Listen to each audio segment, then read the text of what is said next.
سب سے پہلا گھر جو لوگوں کی عبادت کرنے کے لیے مقرر کیا گیا تھا وہی ہے جو مکے میں ہے، بابرکت اور جہان والوں کے لیے موجب ہدایت۔ اس میں کھلی ہوئی نشانیاں ہیں، جن میں سے ایک ابراہیم کے کھڑے ہونے کی جگہ ہے۔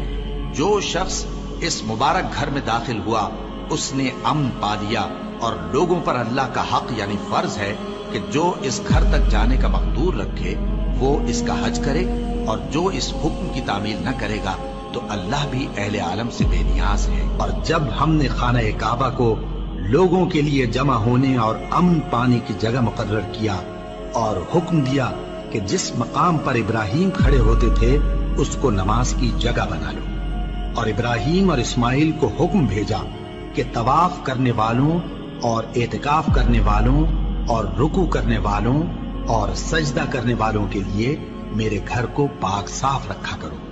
بے شک کوہ صفا اور مروہ اللہ کی نشانیوں میں سے ہیں، تو جو شخص خانہ کعبہ کا حج یا عمرہ کرے اس پر کچھ گناہ نہیں کہ دونوں کے درمیان چکر لگائے، بلکہ یہ ایک نیک کام ہے، اور جو کوئی نیک کام کرے تو اللہ قدردان ہے، دانا ہے۔ اور اللہ کی خوشنودی کے لیے حج اور عمرے کو پورا کرو، اور اگر راستے میں روک لیے جاؤ تو جیسی قربانی میسر ہو کر دو، اور جب تک قربانی اپنے مقام پر نہ پہنچ جائے سر نہ منڈاؤ۔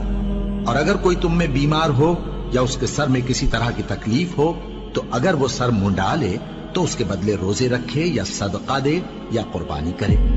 پھر جب تکلیف دور ہو کر تم مطمئن ہو جاؤ تو جو تم میں حج کے وقت تک عمرے سے فائدہ اٹھانا چاہے وہ جیسی قربانی میسر ہو کرے، اور جس کو قربانی نہ ملے وہ 3 روزے ایام حج میں رکھے اور 7 جب واپس ہو۔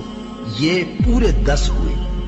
یہ حکم اس شخص کے لیے ہے جس کے اہل و عیال مکے میں نہ رہتے ہوں۔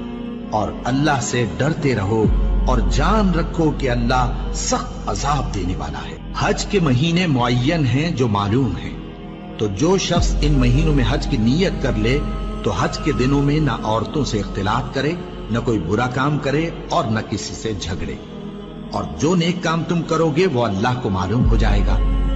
اور زاد راہ یعنی رستے کا خرچ ساتھ لے جاؤ، کیونکہ بہترین زاد راہ پرہیزگاری ہے۔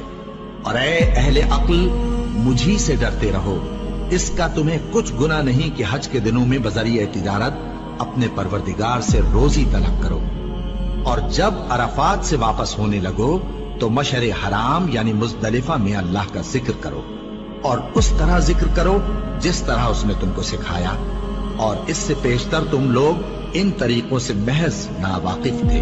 پھر جہاں سے اور لوگ واپس ہوں وہیں سے تم بھی واپس ہو، اور اللہ سے بخشش مانگو، بے شک اللہ بخشنے والا ہے، رحمت کرنے والا ہے۔ پھر جب حج کے تمام ارکان پورے کر چکو تو مینا میں اللہ کو یاد کرو جس طرح اپنے باپ دادا کو یاد کیا کرتے تھے، بلکہ اس سے بھی زیادہ۔